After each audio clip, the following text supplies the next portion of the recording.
рамин сабзали паҳлавони эронӣ як зидди ҳамлаеро анҷом дод дар ин ҷо ки ба ӯ имтиёзи аввалро овард.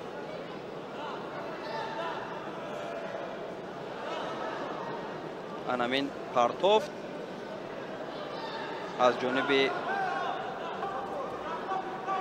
ва ғолиби ин ҷуфт дар рақобати баъдӣ бо паҳлавони Гретсия рақобат мекунад ва ин ҷо як партофти ин ҷо анамон лаҳзаҳои рақобат аз ҷараёни рақобати гандбол Генсенсек бо Дарья аз ҷониби коргардони мо Зиёвиддин Сафаров пешниҳод мегардад ва баъд аз наворҳои такрорӣ мо ба рақобати дигар таваҷҷӯҳ хоҳем кард.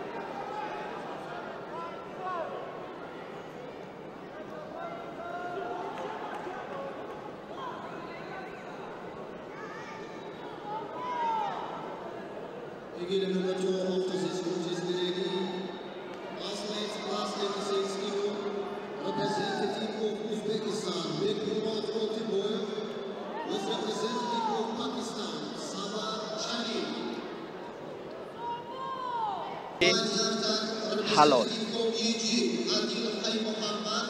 дар ин ҷо ҳамин амалкардеро ки айли надошт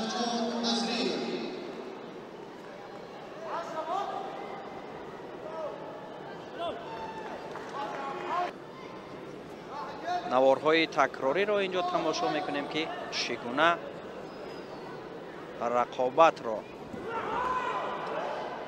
нишон доданд дар ин ҷо ҳилола бо Мазитова.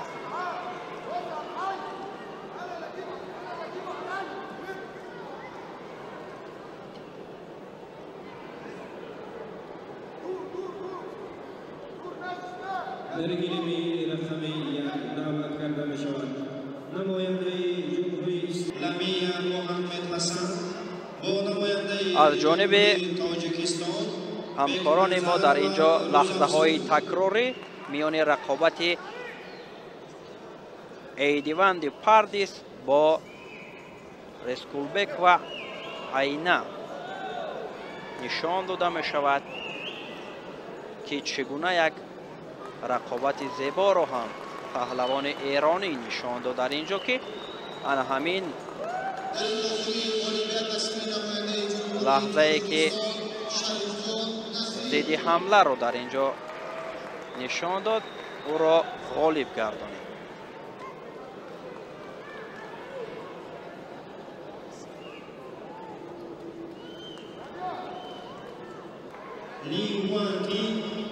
غالب آمد. اینجا لحظه های تکراری از جریان رقابت بکنظر و با لمیه نشان داده می شود از جانب کارگردان ما ضیاءالدین سفرов. آن همینجا ببینید که چگونه خوشحال می شود. در کلمه رقمیه دعوت کرده می شود نماینده طایفه لیوانتی در پنجمین جام رئیس شهر دوشنبه اوید با گشتنگیری فکر میکنم به حساب می رود، چون که در 7 ثانیه لیوانتینگ در اینجا همین پرتاف را انجام داد و پیروز شد.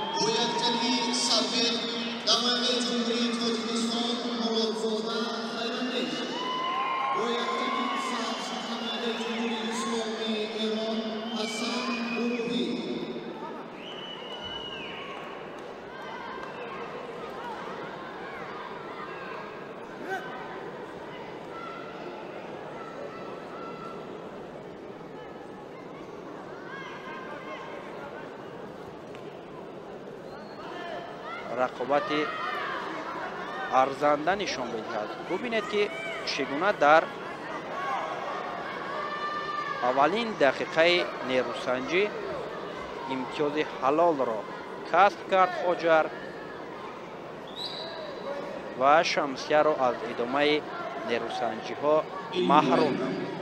representative of Yeki, Nada Ashraf, who is representative of Tajikistan, Ruziguli Hasan.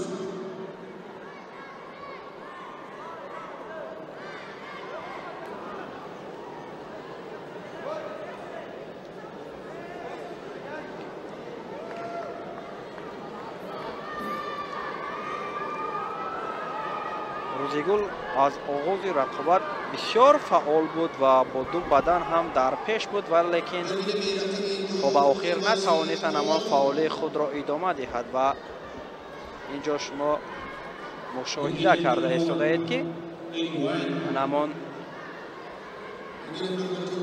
پرتافت‌های را اصول‌های را این بانوان انجام دادند و از یک چرخشی که روزیگول داشت رقیبش استفاده کرد و امتیاز پهلو را مال خود کرد و اولویت را بر نفع خود انجام داد.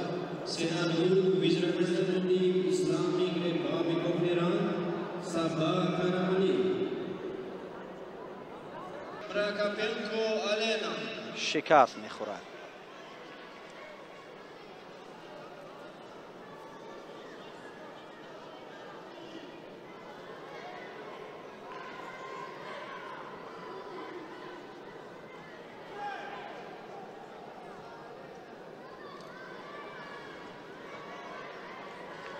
نوارهای تکراری رو میبینیم که چگونه اینجا اشتباه کرد قربانگل.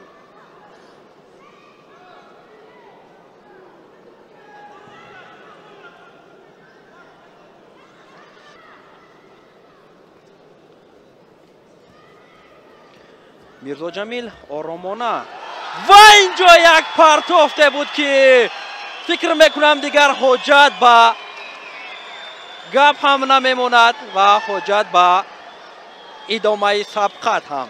یک پرتافته که مخلصان را به پا خیزاند و میرزا جمیل رمضانوف با یک پرتافتی طلایی گوییم هم خطا نمیکنیم غالبیت صاف را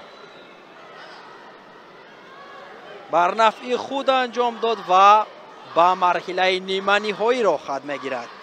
ببینید در نوارهای تکراری که چگونه یک پرتافته بود.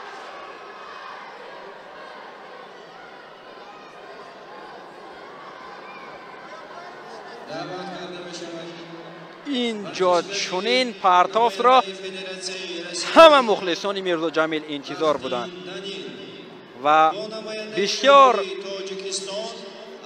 با مخلصان گشتین ملی با مسابقات امروزه یک شکوه زیبا بخشید. همین پرتافته که میرزا جمیل انجام داد غالب می شود و با مرحله 3 دقیقه دیگر وقتی اضافه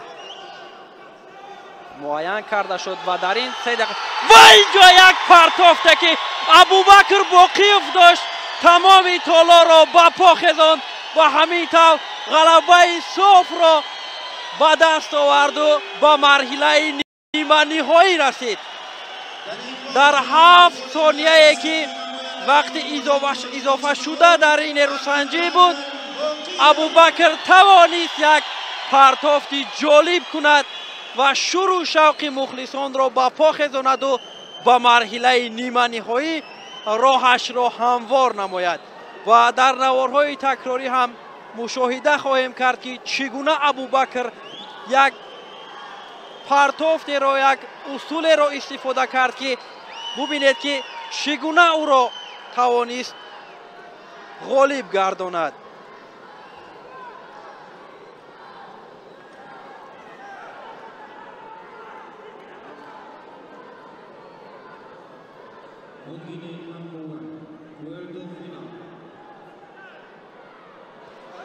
آن همینجا بودن همان لحظه پرتافته که ابوبکر انجام داد و یک عملکرد زیبای هم که او را غالب گردانید. همین طور ابوبکر با مرحله نیمه نهایی راه یافت و جفت رقابت نوبتی را که در صفقت بعدی از جفت نوبتی کسی غالب شود در مرحله نیمه نهایی گیره. چخیلی که به همگان معلوم است بعد بین المللی گشتن گشتین ملی گشتینگیری مایه افتخار است که و اینجا یک پرتافته که رحمت الله بک انجام داد از جانب داور حلال بهاگذاری شد و همین طور رحمت الله بک به مرحله نیمه نهایی می رود. در مرحله نیمه نهایی طوری که قید کردیم او با کورژوف و علی با هم سبقت میکنند. اینجا یک پرتافته که رحمت الله بک داشت او را غالب گردانید. همین پرتافته که تا به آخر انجام یافت از جانب داور حلال بهاگذاری شد.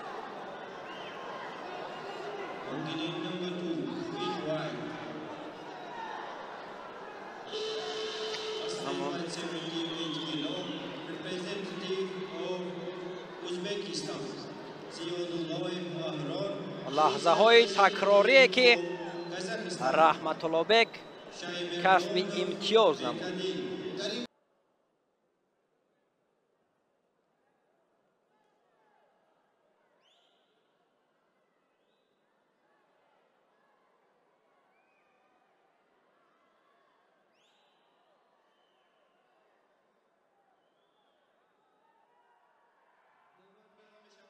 بعد همین لحظه های تکراری گزارش را همکارمان کریم خان بگمتов ادامه می‌دهد.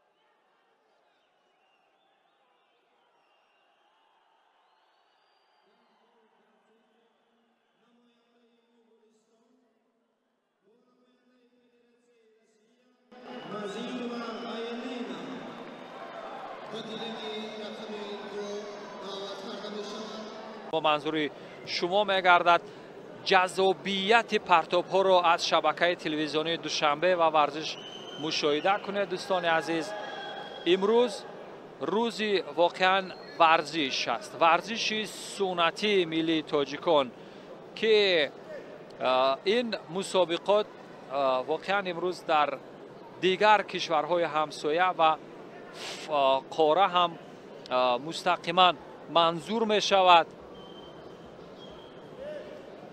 و ببینید که چگونه جزئیات فنی، حرکات فنی که صورت میگیرد از سوی دستاندرکاران فدراسیون گشتینگیری ما. ورزشگران تاجیکستان این گونه اصولهای پرتابی خیلی زیاد داشتند. ببینید چگونه حریف شریلانکایی از دست ورزشگر افغانستانی مغلوب شد.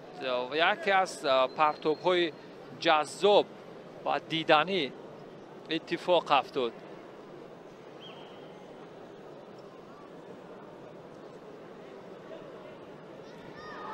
و به همین ترتیب دوستان عزیز ببینید چگونه جزئیات و آن مسابقه بین المللی گشتینگیری برای دریافت جام رئیس شهر دوشنبه برگزار می شود. دوستان عزیز، شبکه تلویزیونی دوشنبه رو ترک نکنید. اتفاقات ورزشی مهم روز را نیز با هم ببینیم. آنچنان که از بلندگویک اعلان کردن پس از چند لحظه مراسم تقدیم جایزه ها است. پس از 3 دقیقه اگر اشتباه نکنم، ولی به هر حال ما هم منتظر میمونیم. اگر رقابت باشد، رقابت رو منظور هواداران و علاقمندان خواهیم کرد و اگر مراسم تقدیم و مراسم گشوده شایی باشد، پس مراسم گشوده شایی رو. به همین ترتیب دوستان عزیز، شبکه تلویزیونی دوشنبه و ورزش رو پیگیری کنید تا از این اتفاقات مهم ورزشی روز سر وقت با خبر.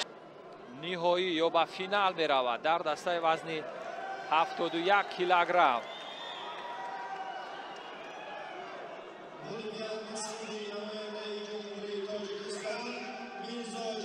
بله میرزا جمیل رمضانوف با فینال رقابت‌های پنجمین مسابقه بین المللی گوشتینگیری برای دریافت جام رئیس شهر دوشنبه می رود و یک سالتو یا همان ویژگی های حرکت اکروباتیکی هم از خود به نمایش می گذارد.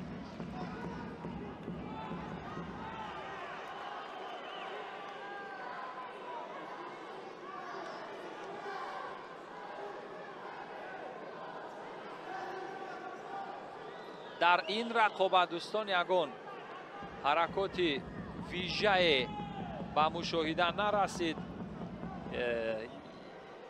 به هر حال بودند لحظه های ورود یا داخل شدن یا به اجرای اصول کردن ورزشگران، اما کسی از آنها نتوانست که یک اصول که با گرفتن حد اقل امتیازها سبب شود با آن نزدیک شوند.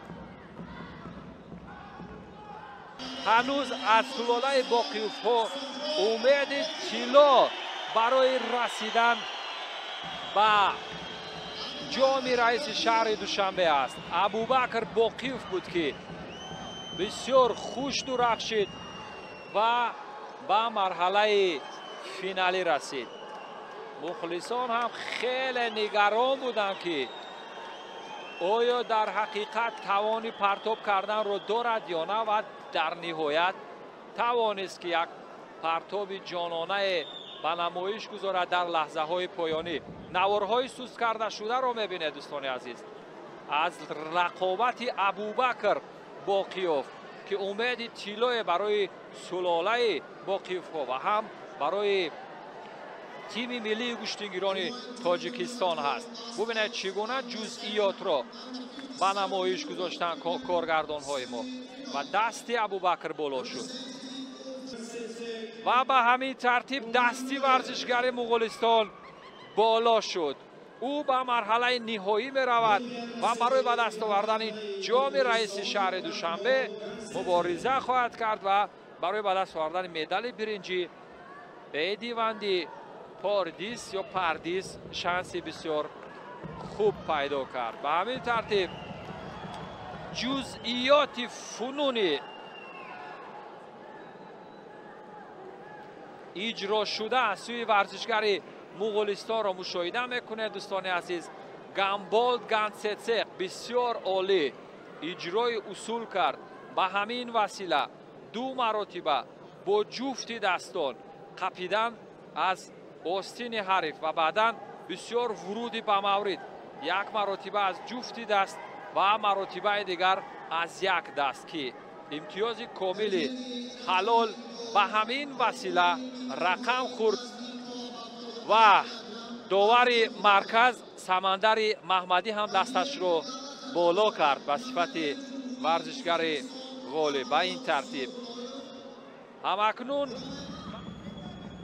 تا جزئیات قپیدن، چنگال و پنجه ورزشگر و یک پایزنی بسیار جذاب دیگری رحمت الله بک فرهادوف خیلی ماهرانه بود، خودش هم حیرت زده است و این شور و شوق را ببینید دوستان، شور و شوق. رحمت الله بک فرهادوف عجب کارنامه کرد، پایزنی که خودش چشم انتظار نبود که این اصول اجرا شود، بسیار ماهرانه بود اصولی که اجرا کرد. زیا سفر کارگردان ما هم اکنون جزئیات را از تصویرهای نزدیک و میانه منظور میکند و حضور و حلاوت خواهیم برداشت. بیننده های شبکه تلویزیونی ورزش و شبکه تلویزیونی دوشنبه جزئیات را با هم ببینیم. چگونه مخلصان، هواداران و علاقمندان این جزئیات را پیگیری میکنند. ببینید ابتدا از قسمت گردن حریف به این دست چپ حرکت کرد، بسیار محکم گرفت اما موفق نشد. اما تصویر بعدی را ببینید. به این ترتیب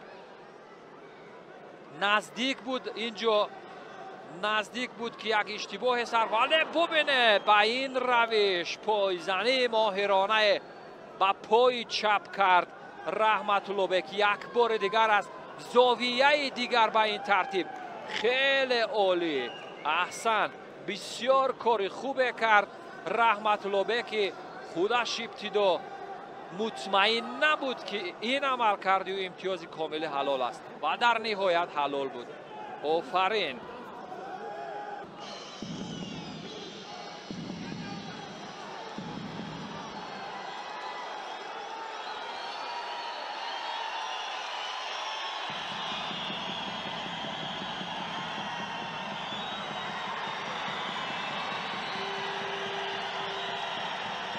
و اینک دوستان عزیز شور و شوق مخلصان به خاطر موفقیت حق نظر نظروف در دسته وزن 86 کیلوگرم هست که حریف بسیار سرسخت و پرزورش از ازبکستان را از صدر را برداشت و همین ترتیب به مرحله فینالی رقابت ها می رود.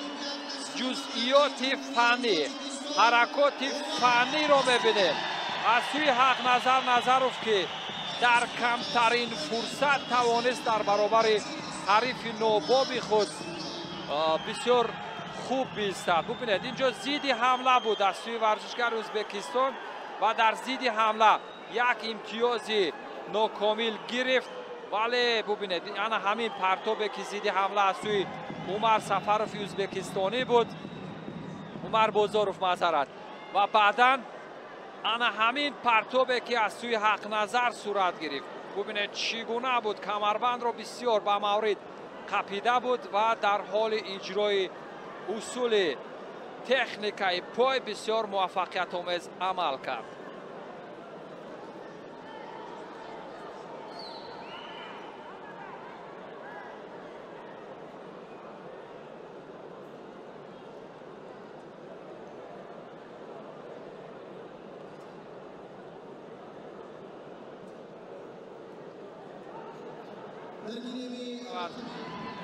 بسیار شانسش خوب خواهد بود، واقعا خوب کار کرد. یک بار دیگر نوارهای تدریجی سوس کرده شده را خواهیم دید دوستان.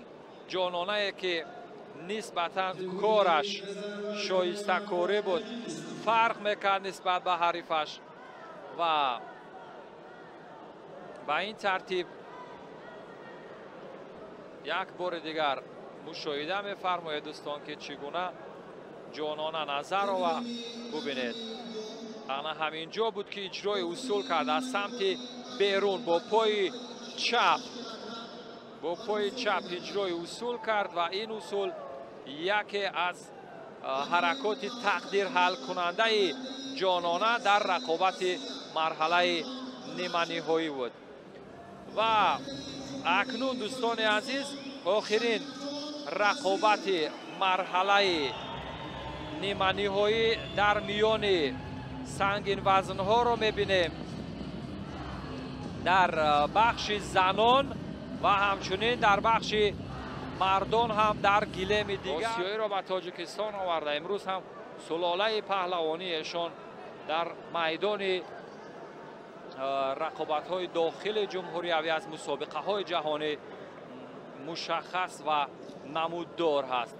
ببینید این بود پهلویی که ورزشگر ازبکستان جاندریف شیر محمد با اجرا در آورد و به همین ترتیب یک مرتبه دیگر مشاهده یا ملاحظه کنه دوستان که چگونه جزئیات حرکات فنی جاندریف برتر بود در این رقابت. به همین ترتیب دوستان عزیز پس از چند لحظه فینال برگزار می شود، اما قبلتر از فینال دوستان عزیز اینجا حالا که لب رفتن برای بسیار کلای و جالب بود برای شهباز. اکنون همین نوبت میتوان این حلال است. آفرین. شعباز بالاخره عارف رو با دو شانه از زمین افتاد و آغوش میگیرد برادرمانه. چوبار عقابان دو بازو کشا بیزن رقیبان از زمین بر هوا. بباش با دل و جسم و روح و قوی که میدان دوشنبه گوشتینگیری نماند تهی. با شعباز سعید ابرار رفت گل برآمد.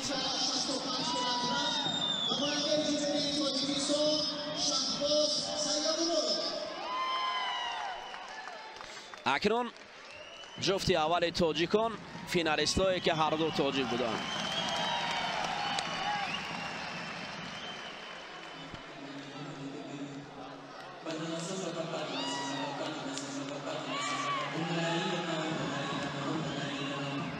یک بار دیگر نشان داد که شعباز تجربه خوبتر و بهتر خود را برای مخلصان نشان می‌دهد.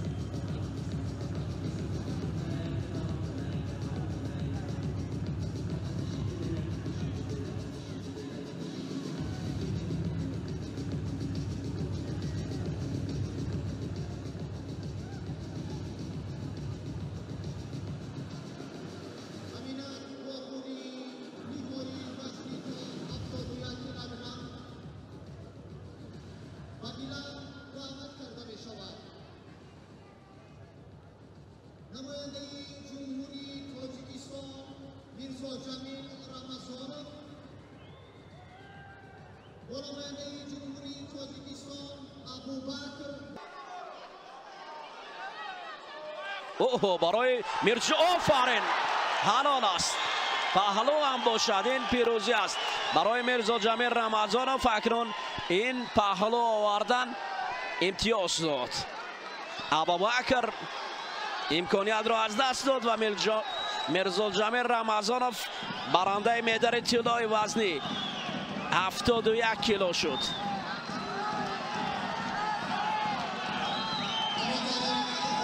حلال حتی نشان میدن.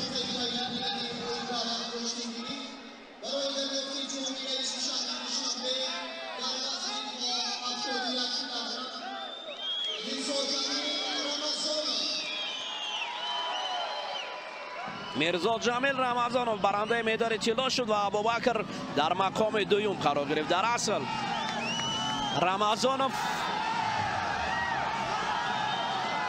آفرین خوب بود کارش.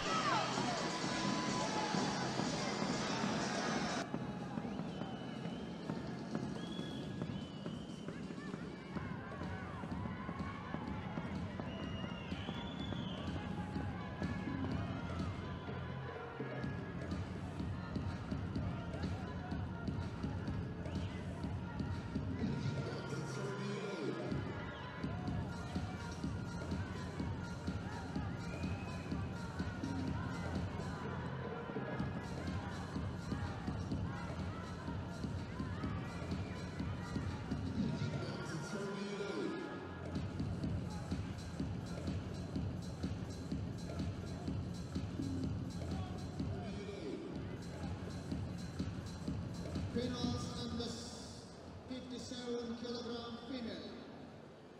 In white Tugine, representative of Mongolia, Gambo Gdantsetsek, with representative of China's Taipei, Li Guangxing.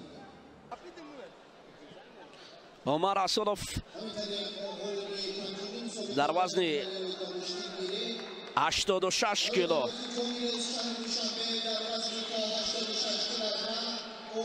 گل برآمد.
پس پیشکشتون خواهد گشت.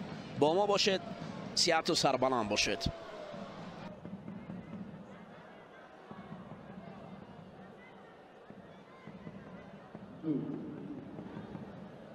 با توجه مخلصان میرسانیم که بعد چند لحظه بازی پرناک لطنیه برگزار می‌گردد. جریان سبقت‌هایی که ما تماشا کردیم البته با حضور شما